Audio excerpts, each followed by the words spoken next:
Cette session actualité politique et réglementaire, je ne sais plus dans ma mémoire défaillante à quel moment elle a été créée par notre ami René Broca qui était alors aux manettes des RAF, mais elle est déjà ancienne. Je voudrais juste en rappeler le cadre. Il s'agit de partager entre les organisations représentatives des salariés et celles représentatives des employeurs sur des sujets, je dirais, de macro, d'où le titre politique et réglementaire, qui sont dans l'actualité et qui sont susceptibles d'influer grandement sur l'activité du secteur de l'animation dans les semaines, les mois et les années à venir. C'est le cadre. C'est pas un Grenelle de l'animation, c'est pas un lieu où et c'est peut-être dommageable, il faudra peut-être le faire, mais en tout cas, c'est pas positionné comme ça aujourd'hui pour évoquer d'autres questions sociales. Ceci étant dit, je suis donc très heureux d'accueillir à cette table Jean-Luc Ballester, secrétaire du secteur animation du SNT-PCT. Bonjour Jean-Luc. Laurent Blois, le délégué général du SPIAC-CGT. Céline Autier, déléguée animation du SPI. Bienvenue Céline. Stéphane Lebars, délégué général Animation France, Anime France, que vous avez vu dans un numéro de Clown et de Claquettes ce matin, que vous allez reconnaître. Jean-Yves Mirski, délégué général de la FICAM, et Christophe Poli, de la Fédération Communication Conseil Culture de la CFDT. Messieurs, madame, bienvenue. Le premier sujet, il est très vaste. C'est celui qu'on a évoqué d'ailleurs l'an dernier, mais c'est une actualité qui se prolonge, c'est celui de la transposition de la directive SMA, et des questions pendantes qui sont liées à ce sujet, les décrets CAPSAT notamment, mais aussi de façon un peu plus large, la révision du décret TNT, voire la chronologie des médias, voire l'ouverture du fonds de soutien aux productions des plateformes. Plein de sujets. On n'a pas énormément de temps, donc je vous inviterai à être assez concis. Mais voilà, commençons par ça. Quelle est l'actualité, le point d'évolution de ce sujet? Stéphane, si tu veux commencer. Et puis, je vais essayer de faire en sorte que chacun puisse avoir un temps de parole à peu près égal et de vous rappeler encore, vous appeler à être concis. Je vais essayer de l'être. Le sujet est vaste. Tout d'abord, il faut bien comprendre qu'on est à un moment charnière de l'évolution de notre paysage réglementaire. On a enfin transposé, on est en train de finir de transposer une directive européenne en droit français, cette fameuse directive européenne qui s'appelle Service de médias audiovisuels. Et cette directive va avoir un impact direct sur le secteur de l'animation, comme il va en avoir sur l'ensemble de la production audiovisuelle et cinématographique. Cette directive SMA, elle a un objectif. Au départ, c'était de soumettre les plateformes mondiales que vous connaissez toutes et tous à des obligations de diffusion d'œuvres européennes et à des obligations de production d'œuvres européennes.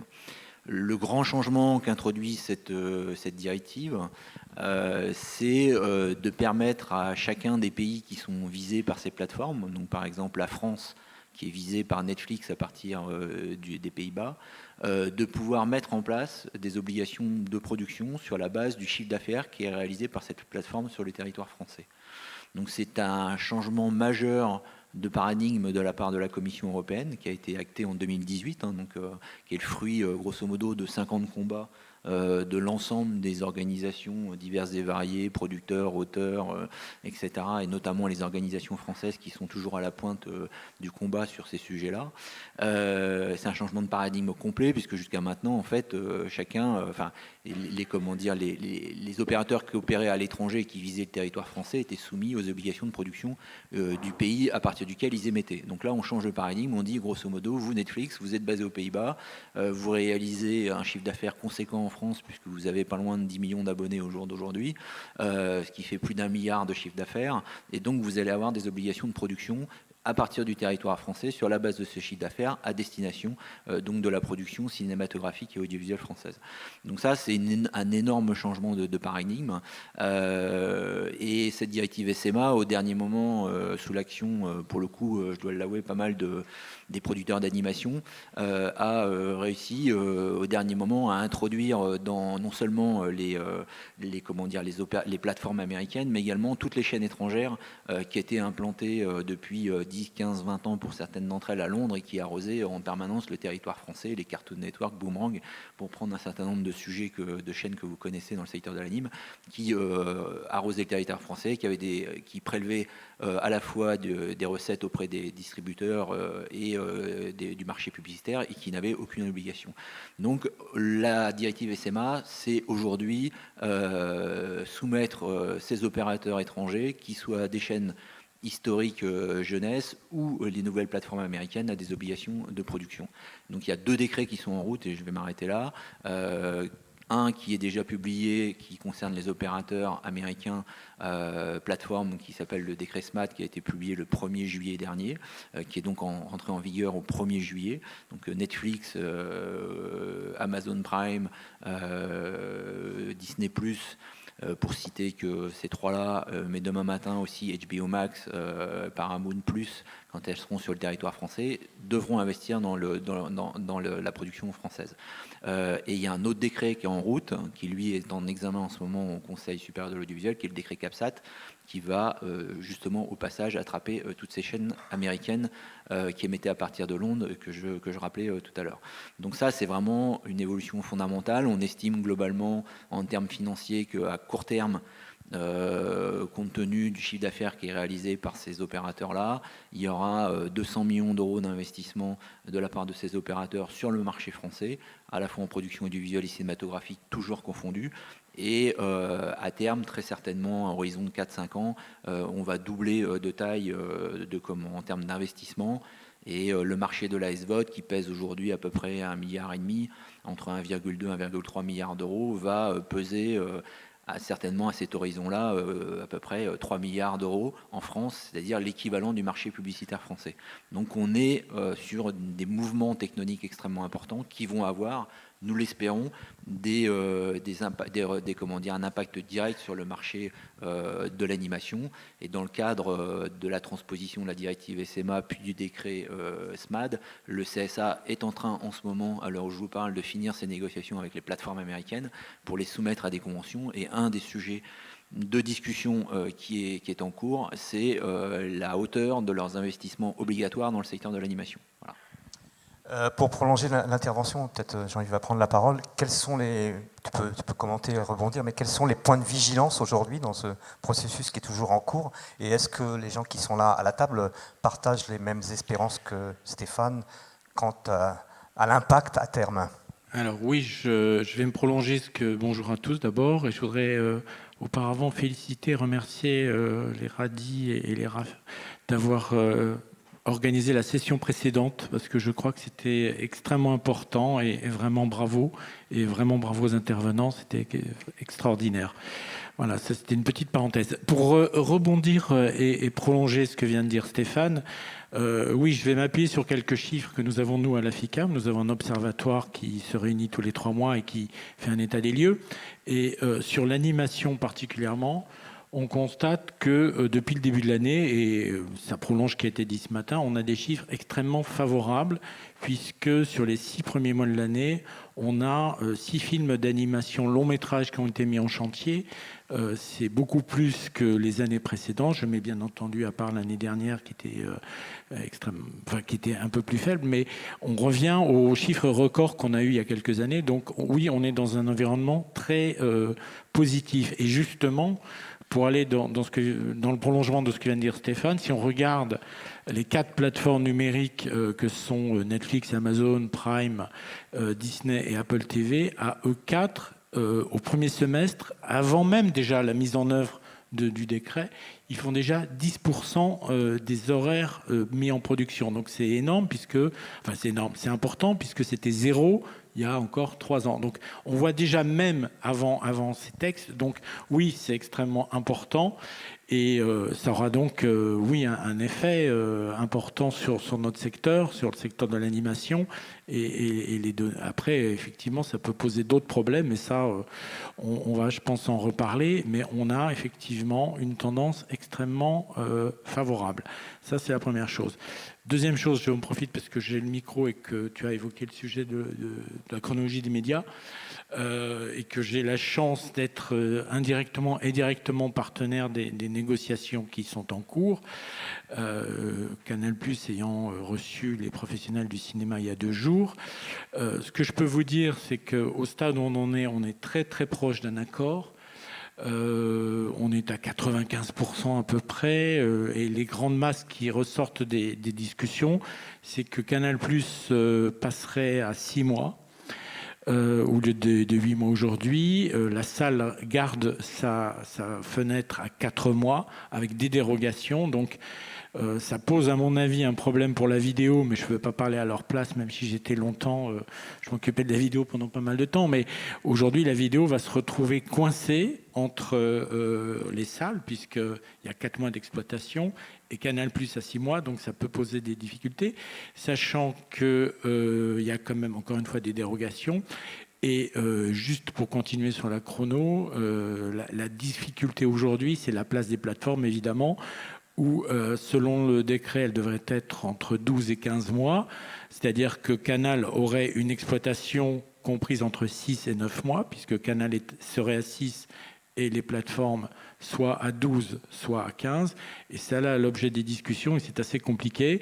Et ensuite, on a aussi un autre problème, et je m'arrêterai là sur cette question de la chronologie, c'est la fenêtre des chaînes qui sont après, les chaînes qu'on appelle gratuites, merci, qui sont, je crois, 22 mois. Mais la difficulté, c'est elle demande que les plateformes cessent d'exploiter les œuvres qui seraient exploitées à ce moment-là. Et là, on est dans une difficulté parce que c'est pas du tout dans la philosophie des plateformes.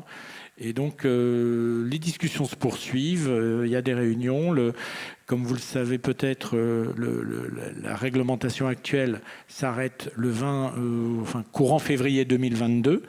Et donc, il faut impérativement trouver un accord. Sinon, ça va être très, très compliqué. Peut-être tu peux passer la parole à ta collègue. Est-ce que... c'est une question que je t'adresse, mais sur laquelle les autres peuvent revenir aussi. Est-ce que cet accord qui semble se dessiner, même si les 15% à résoudre me paraissent quand même assez rudes, sont de nature à permettre le maintien des investissements, notamment de Canal+, en matière de cinéma? C'est-à-dire qu'au-delà de la chronologie, est-ce que l'écosystème financier du cinéma va être préservé par ces accords? Mais peut-être tu voulais intervenir sur d'autres sujets, et auquel cas, ne te gêne pas. Mais je peux commencer par répondre à cette question. Sur l'investissement de Canal+, en tout cas, les premiers signaux sont plutôt positifs. Canal déclare vouloir investir même au-delà de leurs obligations et au-delà de ce qui est aujourd'hui investi par Canal. On est en discussion, donc le SPI est parti à ces échanges, autour d'un accord qui pourrait s'étendre jusqu'à 3 ans. Et voilà, une vraie déclaration d'intention de Canal de continuer un investissement conséquent dans le cinéma français, d'où les discussions autour d'une fenêtre qui irait un peu plus tôt que ce qui est le cas aujourd'hui, à 6 mois, à compter de la sortie en salle du film. Voilà, c'était pour la question sur Canal. Moi, je voulais compléter ce qui a déjà été dit précédemment par les incertitudes qui peuvent exister aujourd'hui pour les producteurs audiovisuels de cinéma et d'animation. On va passer d'un modèle qui était de financement par les plateformes de production véritablement exécutive. Donc les plateformes vont finançaient jusqu'à présent à 100% du devis de l'œuvre. Aujourd'hui, avec l'investissement dans le cadre de la transposition de la directive SMA, on va passer à un modèle de production déléguée. Dans le cadre de ce modèle-là, les plateformes vont bénéficier de droits un petit peu moins importants, puisque voilà, c'est plus de la prod exé, mais vraiment de la prod déléguée. Et donc un financement du devis de l'œuvre qui va être nécessairement moins conséquents, avec pour le producteur la nécessité de combler un gap de financement ce qui n'était pas le cas aujourd'hui.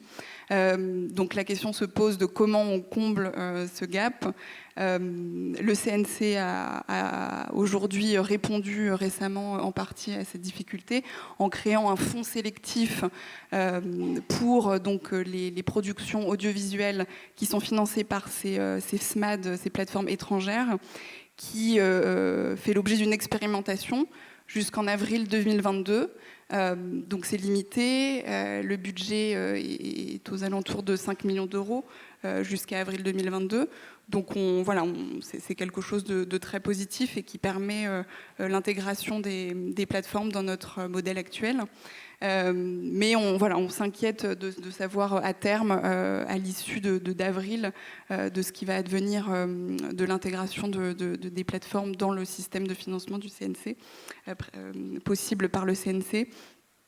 Et puis on s'inquiète aussi de cette enveloppe fermée, de savoir s'il va être possible d'aller au-delà, si jamais l'enveloppe est consommée rapidement.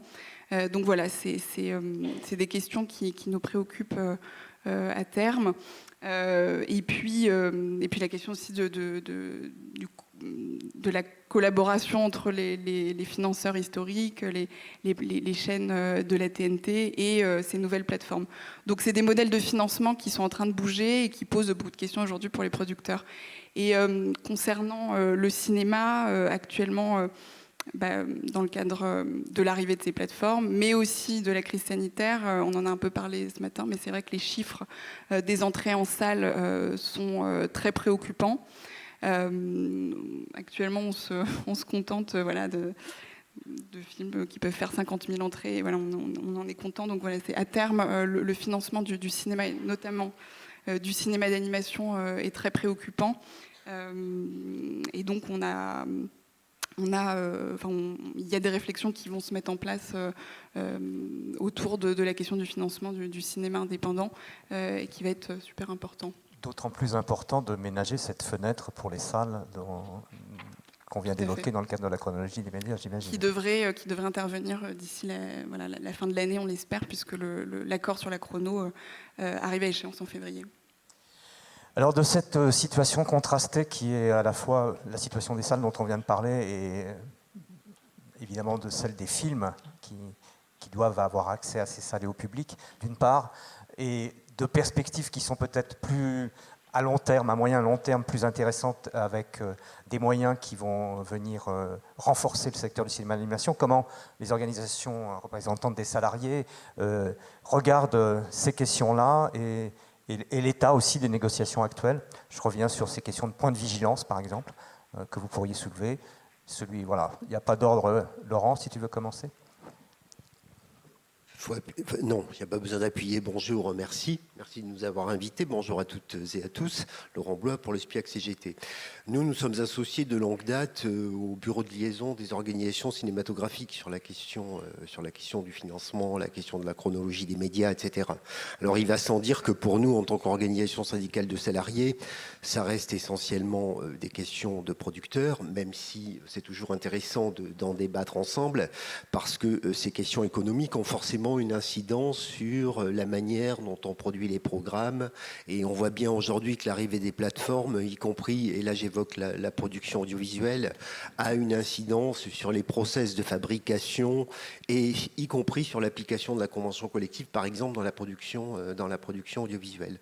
Il y a ce qui vient d'être évoqué par notre ami du SPI, c'est-à-dire l'inquiétude que l'on peut avoir effectivement d'un déplacement des publics de la salle liée à la pandémie, mais une pratique malheureusement qui tend à perdurer, à savoir donc un déplacement de la salle vers d'autres formes d'écran, qui pose et qui va poser à très court terme et qui commence déjà à poser beaucoup de problèmes effectivement pour le financement de la production cinématographique, qu'elle soit en prise réelle ou dans le film d'animation.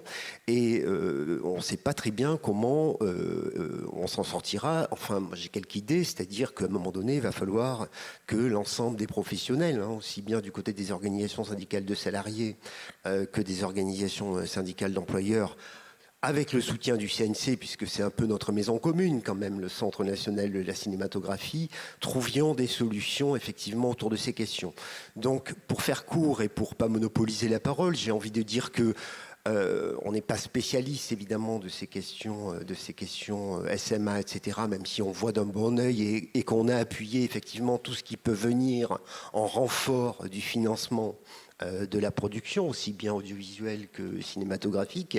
Sans être des spécialistes, on n'est pas complètement non plus ignorant des conséquences que ces nouvelles formes de financement peuvent avoir en termes sociaux pour les salariés que nous représentons. Voilà. Jean-Luc, si tu veux prendre la parole. Oui, je vais sans doute dire un petit peu la même chose. Tout à l'heure, il y avait un dessin qui disait c'est le moment de la bagarre entre les syndicats. En fait, là, en l'occurrence, je ne pense pas qu'on va se battre même avec en tout cas pas contre les producteurs, puisque ce combat nous concerne aussi, même s'il concerne en premier lieu les producteurs, mais le financement de l'animation va concerner aussi les syndicats, les syndicats de salariés. Et là, je rejoins Laurent là-dessus, par rapport à la défense des conditions de travail, naturellement, quoi, en fait. Voilà. Mais pour l'instant, c'est tout ce que j'ai à dire là-dessus. Enfin, le financement, si le cinéma d'animation en France a atteint un tel niveau, c'est parce qu'il y a en France des mécanismes de financement assez vertueux, qui sont certainement encore perfectibles et sur lesquels on garde un œil attentif et vigilant.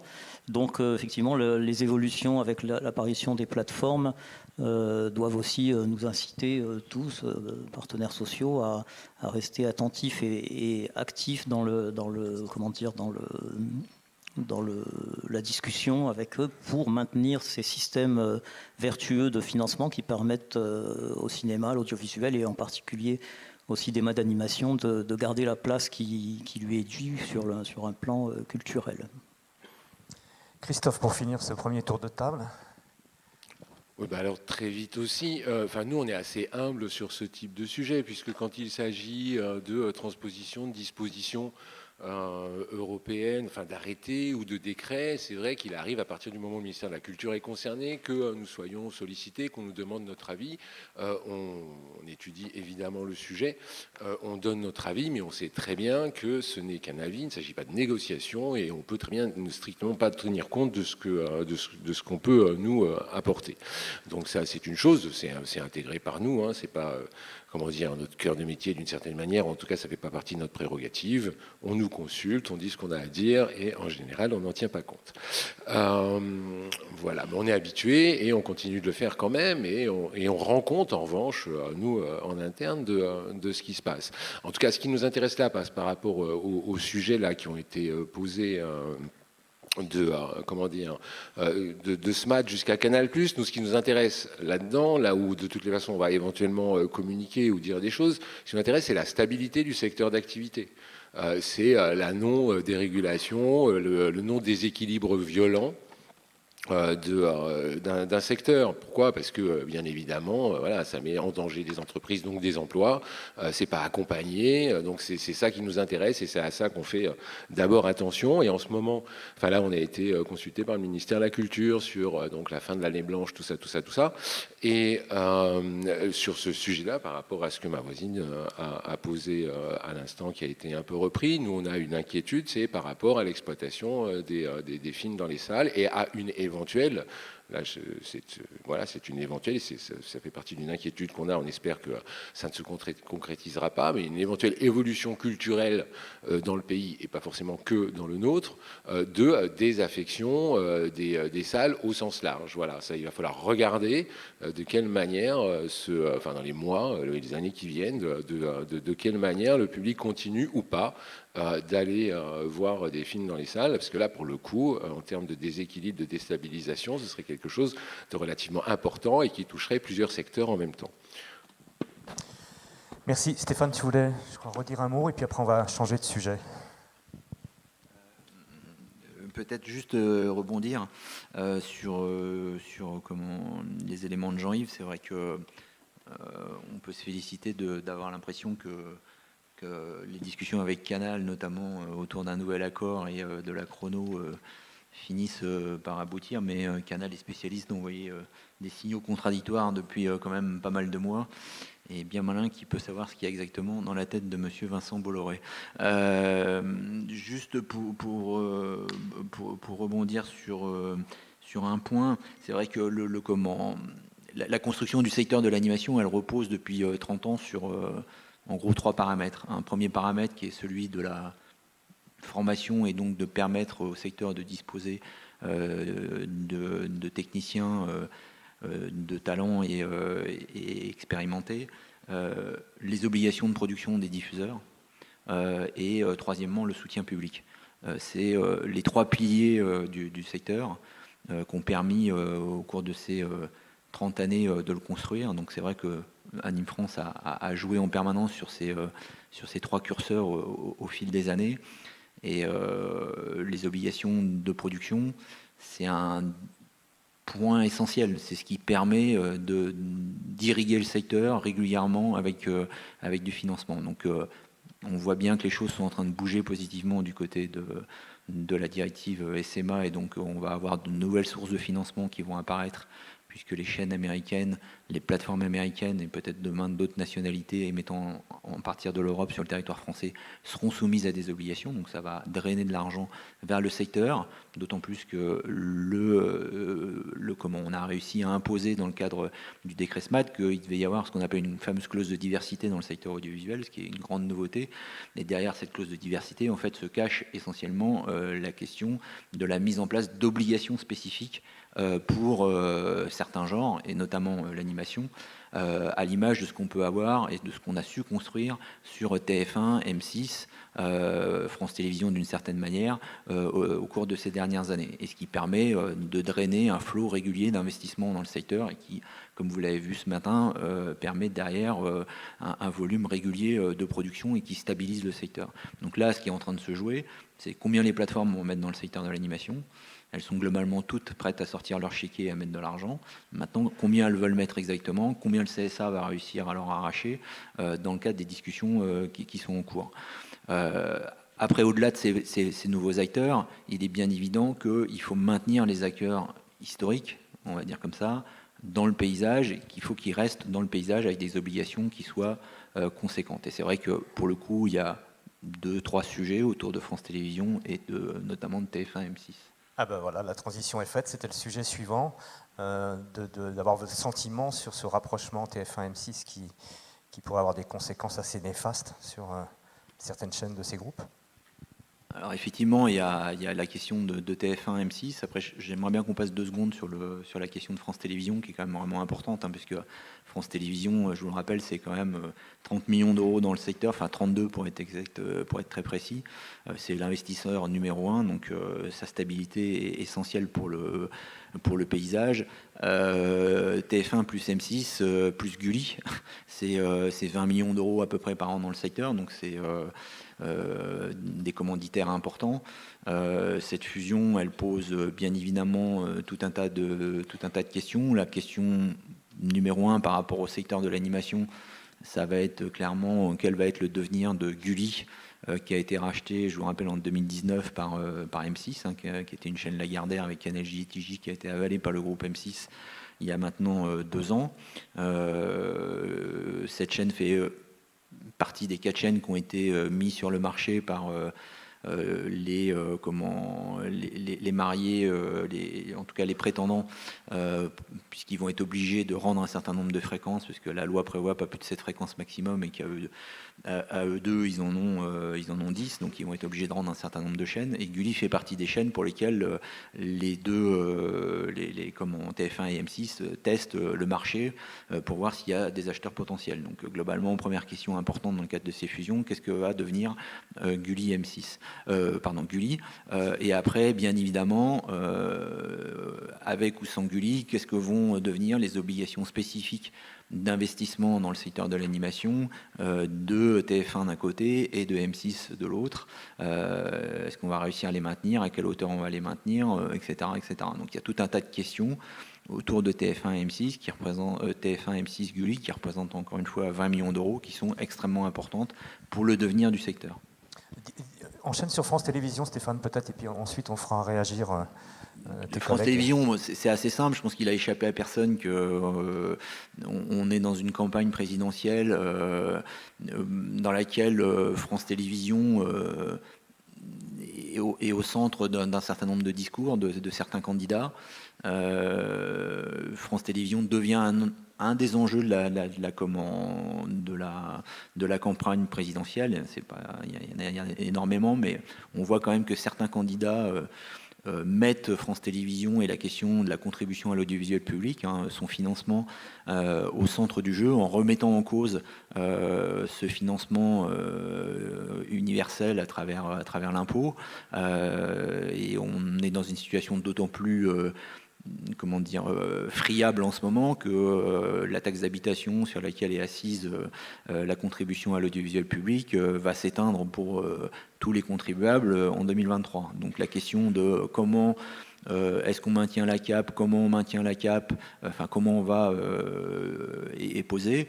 Et c'est vrai que dans ce contexte, les mises en cause violentes de la part d'un certain nombre de candidats à l'égard de France Télévisions sont extrêmement préoccupantes pour le secteur de la production audiovisuelle et cinématographique au sens large, l'animation, mais bien évidemment toute la profession, parce que France Télévisions est grosso modo avec 500 millions d'euros entre le cinéma et l'audiovisuel, le principal financeur et le pôle de stabilité, le garant de la diversité, etc. etc. Donc il est essentiel qu'on préserve l'audiovisuel public, qu'on lui maintienne des moyens financiers, des moyens pérennes. Et ça, je pense qu'on sera tous d'accord sur ce point. J'imagine, mais pour autant, si vous voulez réagir les uns ou les autres sur ces deux sujets qui concernent le paysage audiovisuel français, c'est-à-dire la fusion TF1-M6 et les craintes que pourrait faire naître la campagne présidentielle sur France Télévisions. Non? Oui? Laurent, vas-y. Toujours aussi brièvement. Décidément, je suis le plus bavard.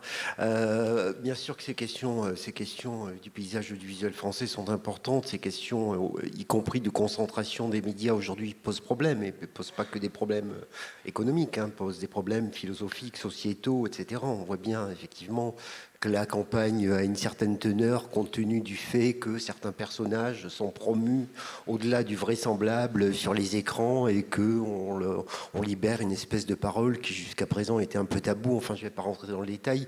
Ce sont des choses que vous connaissez aussi bien que moi. Donc la question de la place de la place du service public, notamment, c'est une question éminemment importante puisque d'abord à la CGT, on pense que le service public a toute sa place et que le service public doit être moteur, y compris des investissements, etc. Bon, les choses ont beaucoup évolué en termes de service public. C'est pas forcément le bon exemple, le service public en termes de financement sur un certain nombre de programmes, mais il y a encore une fois, et je le redis, des enjeux qui vont au-delà des enjeux économiques, des enjeux de production, etc., qui sont des enjeux sociétaux. De notre point de vue, effectivement, un certain nombre de choses se sont quand même améliorées, y compris dans le service public, en termes de qualité des fictions qui sont produites, etc. Enfin, on voit bien que nos camarades qui travaillent avec des coproductions, effectivement, ou avec des productions, avec de la commande publique, ont plus de plaisir qu'auparavant à travailler sur un certain nombre de programmes. C'est une vraie question. Voilà, on y est attentif. Et puis il y a la question, ça a été soulevé par Stéphane, de la disparition effective de l'impôt local, avec toutes les conséquences que ça peut avoir en termes de financement sur l'audiovisuel public. On doit être très attentif effectivement à ces questions. D'autres réactions ? Sur la fusion TF1-M6, Nous, au SPI, on est évidemment très préoccupés par tout mouvement de concentration de la diffusion qui pourrait porter à une difficulté au niveau de la diversité de la création, réduire la liberté des créateurs, également des producteurs.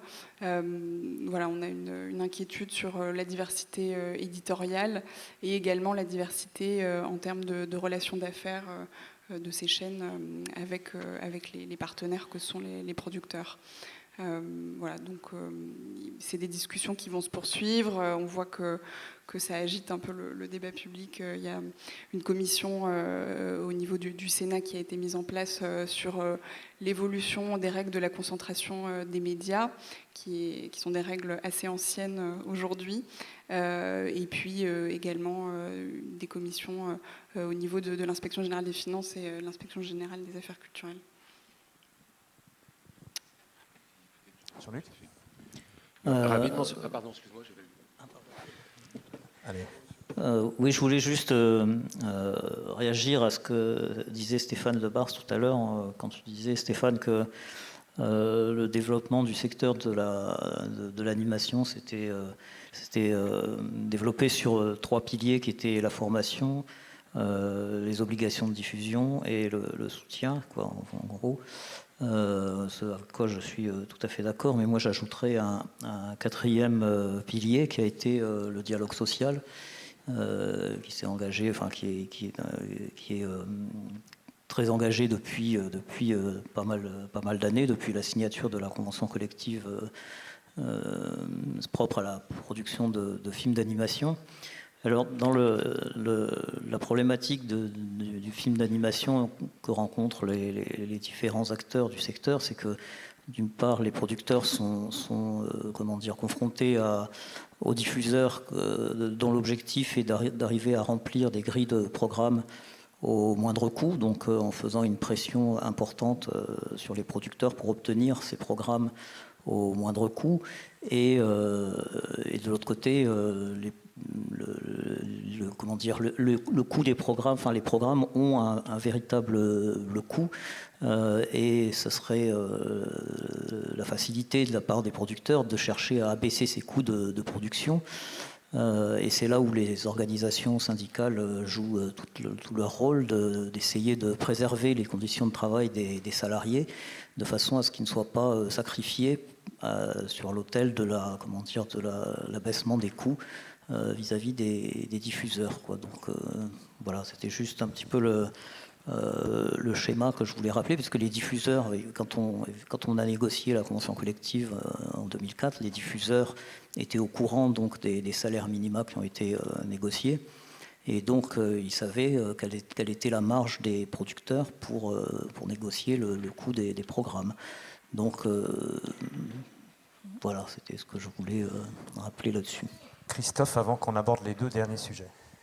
Oui, c'est pour prolonger ce que vient de dire Jean-Luc, en me raccrochant à une question qui était posée ce matin lors de la présentation par Audience et Anime France des chiffres sur l'emploi, où une personne, je ne me rappelle plus qui, posait la question de l'intégration du type contractuel en termes de facture entre une personne physique et une entreprise.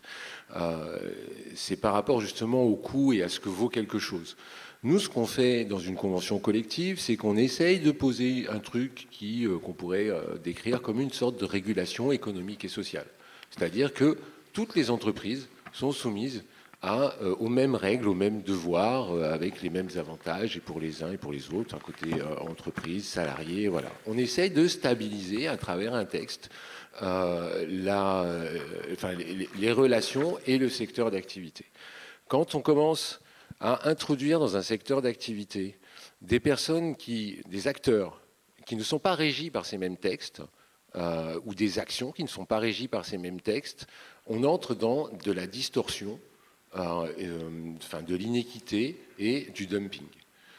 Donc il y a une vraie difficulté, c'est une réalité pour bon nombre de secteurs d'activité, elle est d'autant plus aiguë dans le film d'animation que c'est un secteur jeune, un secteur de création, un secteur avec en termes d'évolution d'outils qui est quand même parmi ceux qui ont des évolutions d'outils les plus rapides.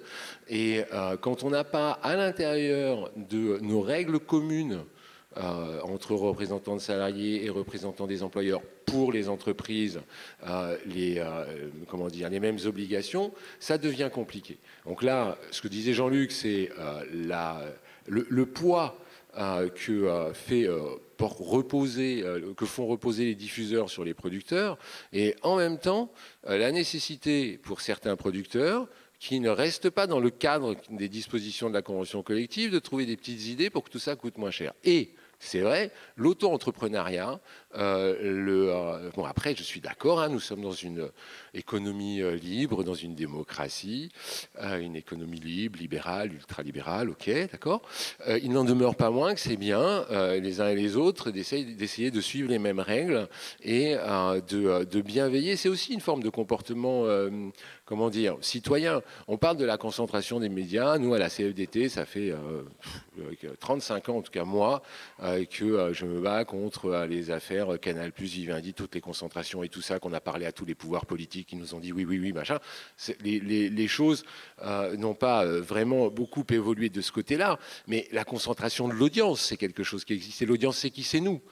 Hein, donc aussi, on a aussi, nous, notre capacité, on a un rôle à tenir aussi là-dedans en tant que citoyen. Je parle pour la concentration des médias, mais en tant que salarié et employeur à l'intérieur de notre secteur d'activité.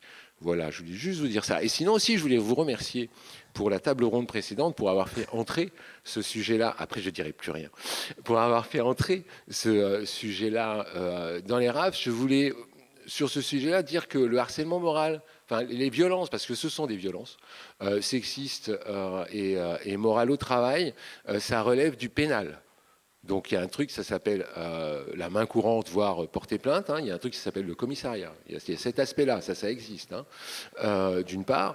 D'autre part, il y a aussi le lien qu'on doit avoir, le lien, la relation, ou en tout cas l'émergence, tout ce qu'on voudra, qu'on doit avoir avec les représentants du personnel lorsqu'ils existent dans les entreprises. Je veux dire, il ne faut pas les oublier. J'ai juste entendu une fois ou deux fois CSE tout à l'heure. C'est dommage. Après, il y a l'aspect des écoles, mais dans les écoles, il y a aussi des salariés, puis il y a la responsabilité de l'école. Donc tout ça doit être aussi un peu plus approprié, mais un peu plus approprié. Mais en tout cas, c'est très bien de l'avoir fait. Et une suggestion pour nous, là en tout cas de ce côté de la table, récemment cet été, un accord national contre l'IVSST dans le secteur de la publicité entre les partenaires sociaux a été conclu. On peut tout à fait, et c'est vrai que le CCHSCT est aussi une solution, mais on peut aussi tout à fait mettre ça sur la table de nos négociations pour faire avancer concrètement les choses. Merci. Merci pour les remerciements et le reste. Je voudrais qu'on évoque le télétravail. Véronique a dit tout à l'heure qu'on allait en dire un mot, et les négociations qui sont en cours, si je ne m'abuse. On a parlé de cette question-là l'an dernier, et j'ai l'impression qu'en quelques mois, puisque cet an dernier, c'était janvier 2021, bizarrement, beaucoup de choses se sont passées, et que le recours au télétravail a aujourd'hui un sens différent de celui qu'on évoquait il y a encore quelques mois. Quelles sont les positions de chacun sur d'abord les négociations en cours, et puis les points saillants de cette question du télétravail? Moi, je voulais juste réagir sur un point avant de laisser la parole aux partenaires sociaux. Chez nous, c'est François qui gère la négociation. Je ne sais pas s'il est là. Il est là-bas, François. Donc, François pourra prendre la parole pour dire où on en est du côté patronal. Mais les organisations de salariés qui participent à ces discussions vont, j'en doute pas, faire un point précis. Moi, je voulais juste réagir par rapport à ce que disait... deux choses, en fait. Par rapport au développement de l'auto-entrepreneuriat, je pense qu'il faut être hyper vigilant au développement de toute pratique qui tend à introduire des distorsions de concurrence entre les acteurs économiques d'un même secteur et qui conduisent in fine à la destruction des règles du jeu. Je pense que c'est extrêmement dommageable à moyen et à long terme pour un secteur économique d'avoir des pratiques quelles qu'elles soient qui déconstruisent les règles du jeu. Ça, c'est le premier point. Sur le deuxième point, sur la baisse des coûts, je voulais juste dire par rapport à ce qui a été dit ce matin, faire un petit rappel. Il y a 10 ans, les coûts d'une série d'une heure d'animation en télévision, c'était 600 000 euros. Aujourd'hui, on a 830 000 euros.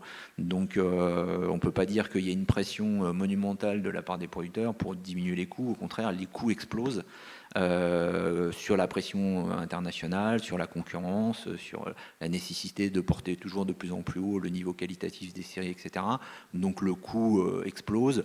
Les chaînes françaises, de toute façon, elles ont un cadre du jeu qui est à peu près fixé à travers les obligations de production.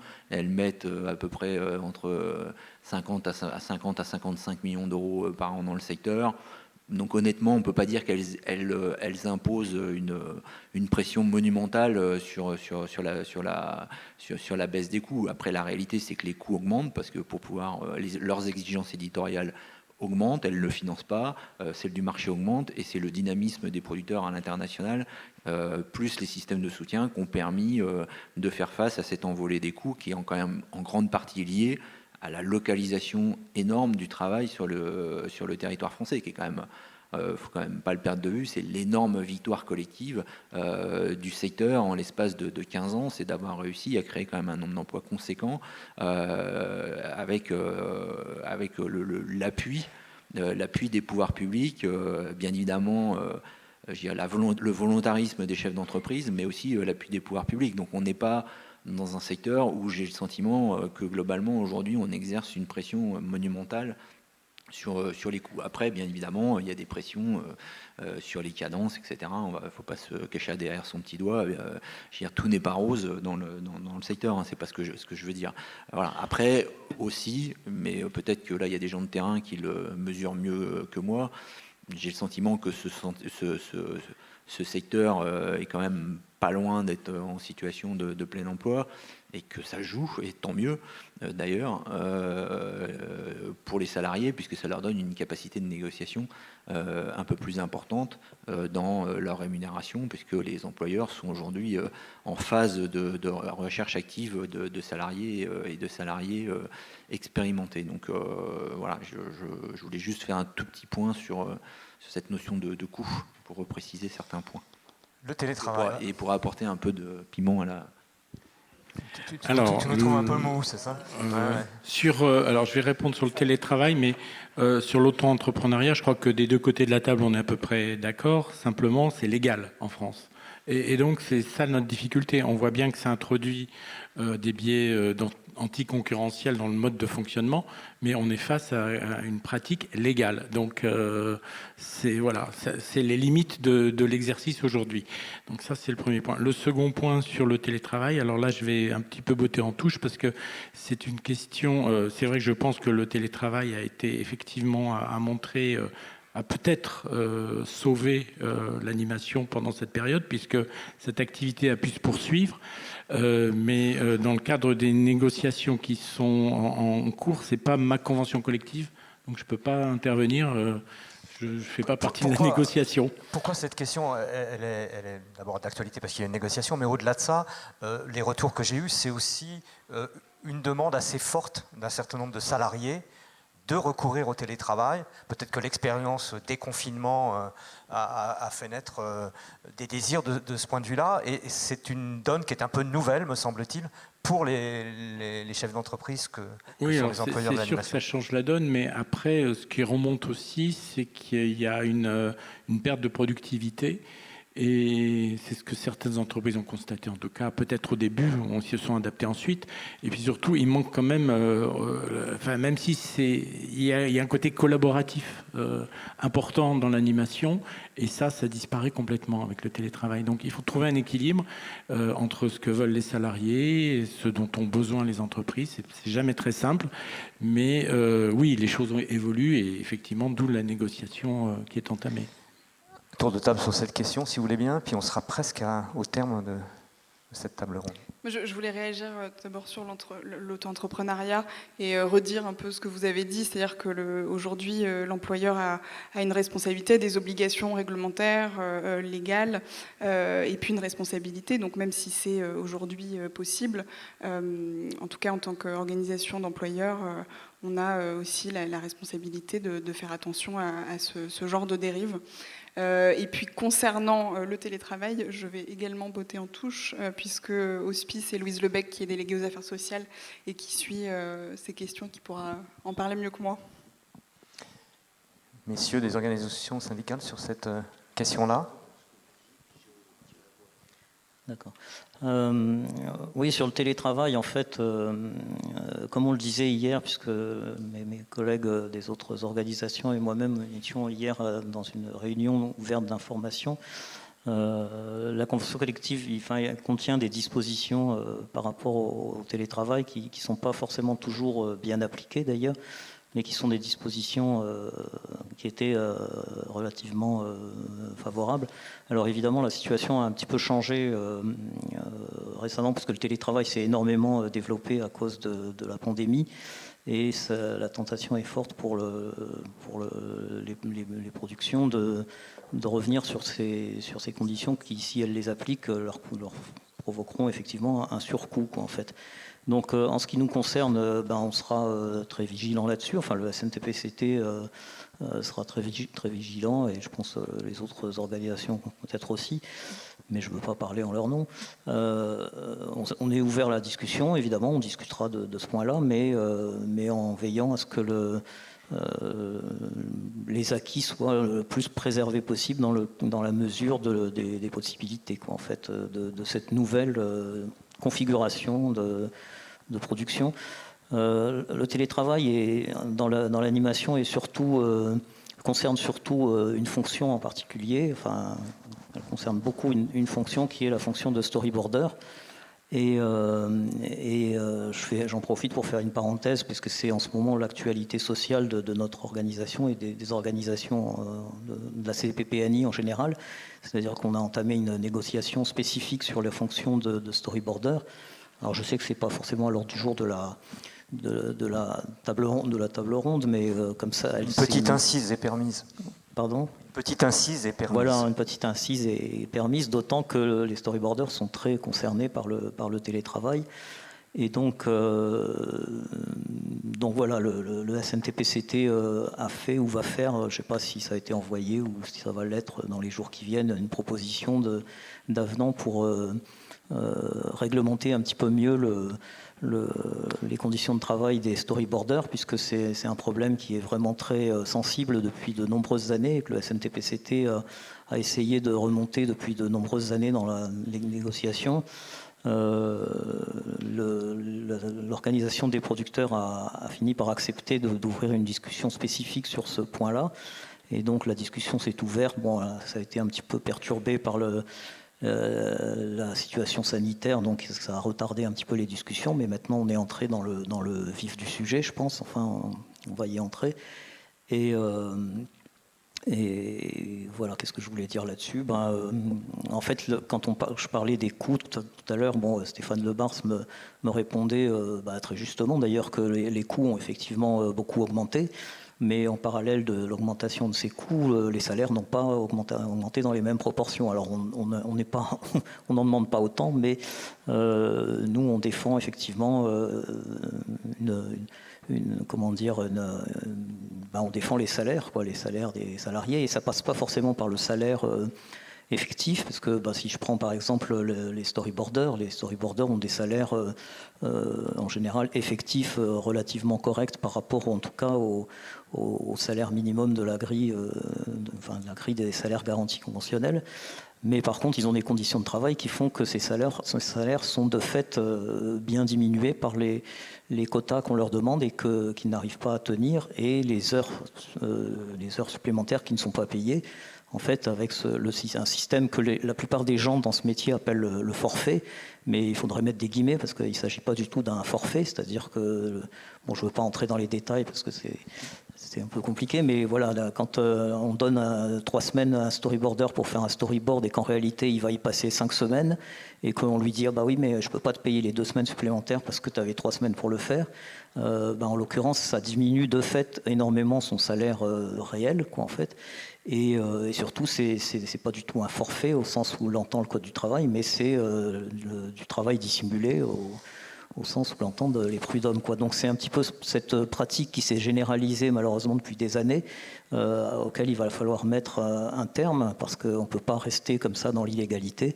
Et donc c'est pour essayer de trouver ensemble des solutions qu'une négociation spécifique s'est ouverte sur ce point et que le SNTPCT va faire des propositions. Enfin, le secrétariat m'a envoyé la dernière mouture du texte hier soir. Je l'ai relu calmement et j'ai envoyé ma validation. Alors je ne sais pas si le texte va être envoyé aujourd'hui ou demain, s'il y a encore des petites coquilles à corriger, mais ça arrive incessamment sous peu. Laurent, très rapidement, et puis on passera la parole à François Caillé, très ce sera le début des brièvement, questions. parce que mon camarade a dit l'essentiel. Enfin, l'essentiel, les mots, il manque toujours à dire l'essentiel, mais à tenter de dire l'essentiel, on en a dit beaucoup. Sur le télétravail, effectivement, j'ai appris hier soir que la question du télétravail, elle était déjà négociée dans une entreprise et qu'elle allait s'imposer à tout le secteur. Alors, je ne sais pas si c'est vrai, mais en tout cas, c'est l'information. C'est une boutade, hein, mais c'est l'information que nous avions, effectivement, qu'une grosse entreprise prétendait qu'elle allait appliquer son accord télétravail sur tout le secteur. Bon, il va sans dire que les choses ne se passent pas comme ça. Stéphane a eu une parole importante tout à l'heure, Stéphane Lebars. Il a toujours des paroles importantes, mais enfin plus ou moins. Il a dit, je crois, on a relocalisé l'emploi.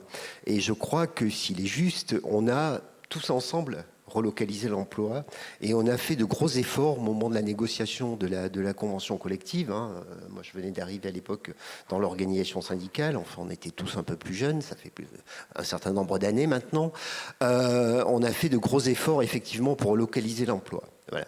Le secteur se porte plutôt pas trop mal, on va dire, hein, ce qu'on a lu et entendu, et les rapports qui tombent sur la santé économique du secteur. J'ai envie de dire qu'il faut quand même faire aujourd'hui un effort sur les salaires, ça c'est le premier point.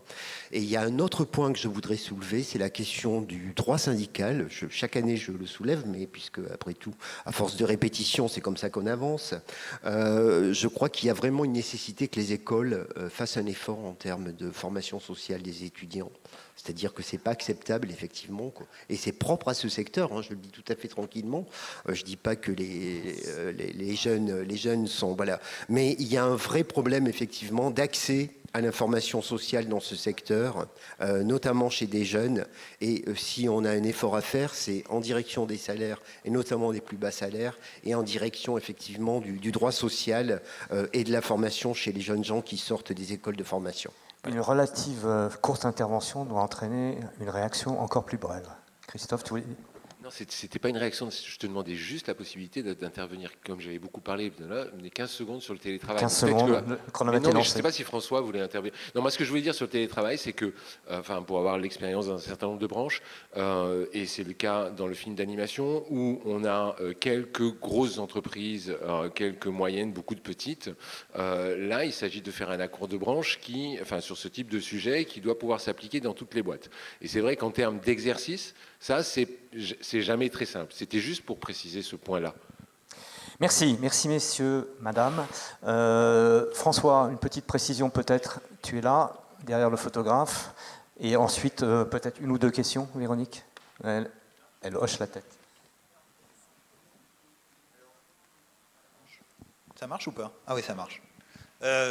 Sur plusieurs sujets, rapidement, en fait. Par rapport à la dernière intervention du SPIAC CGT, ça rejoint ce qui a été dit par une intervenante à la dernière table ronde sur la formation aux pratiques sociales et du métier dans les écoles. bon, on en a souvent parlé entre organisations, on trouve que ce serait très bien, quoi. Ah, c'est un peu loin. Bon. Maintenant, je le rapproche. Sur le télétravail, la problématique, et là, je rebondis par rapport à ce que disait Christophe Poli, c'est que le télétravail, au départ, juridiquement, le lieu de mise en place du télétravail, c'est l'entreprise. C'est l'entreprise qui connaît son organisation et c'est l'entreprise qui met en place ce type de dispositif. Or, il y a beaucoup de structures, grosses ou moyennes, qui ont déjà des chartes ou des accords télétravail, en tout cas un certain nombre. Donc la ligne de crête est étroite pour négocier un texte dans la branche qui ne détricote pas ce qui a déjà été mis dans les entreprises. Sur un plan plus de politique sociale, beaucoup d'entreprises, en tout cas ce qui me remonte, veulent faire revenir les équipes sur les lieux et en tout cas mettre en place des dispositifs de télétravail un peu cadrés, puisque de toute façon, sociétalement, on ne pourra pas y échapper, mais en faisant revenir les personnes sur les lieux de travail, justement au nom du principe de cohérence, au nom du principe de travail en équipe, au nom du principe de travail sur un projet commun. Donc tout ça fait que l'équation est assez difficile et que c'est vrai que, je vais en finir sur les storyboarders, le storyboarder est un exemple emblématique du télétravail. Il y a des confusions dans la convention collective. Dans la convention collective de branche, il y a déjà des dispositions sur le télétravail qui peu ou prou sont applicables, puisque le code n'a pas tellement changé depuis le temps où ça a été rédigé. Il y a des confusions. On va plutôt nettoyer là-dessus autour de sujets, autour de la fonction de storyboarder, avant de rentrer sur une espèce de grand texte cadre sur le télétravail, quoi, je pense. Voilà. Merci François. Une question? No question? Si. Ah, oui, je vous en prie. Ici au 3e rang. Et ensuite, on va faire la pause et, même si nous sommes en retard, reprendre à l'heure qui figure dans le programme. Donc, en gros, écourter la pause. Question rapide, du coup, parce que, alors bravo pour les combats menés pour la directive SMA. Il y a une plateforme dont on parle pas souvent, qui pourtant bénéficie beaucoup du talent qu'on a en France et indirectement des aides du CNC, c'est YouTube. Et pourtant, il n'y a jamais... il n'y a pas vraiment de mise en pot commun de leurs gains sur la publicité et tout. Est-ce qu'un jour, ce ne serait pas le combat futur à mener? Comment le YouTube est concerné par la directive SMA. YouTube Kids, ça c'est une certitude. Est-ce que le CSA va, avec Google, faire rentrer YouTube dans le paysage des obligations de production? C'est encore en discussion. C'est le statut éditeur-hébergeur, enfin c'est très compliqué, mais globalement, pour le coup, le CSA a actuellement des discussions avec Google pour YouTube. Okay, merci. Merci beaucoup.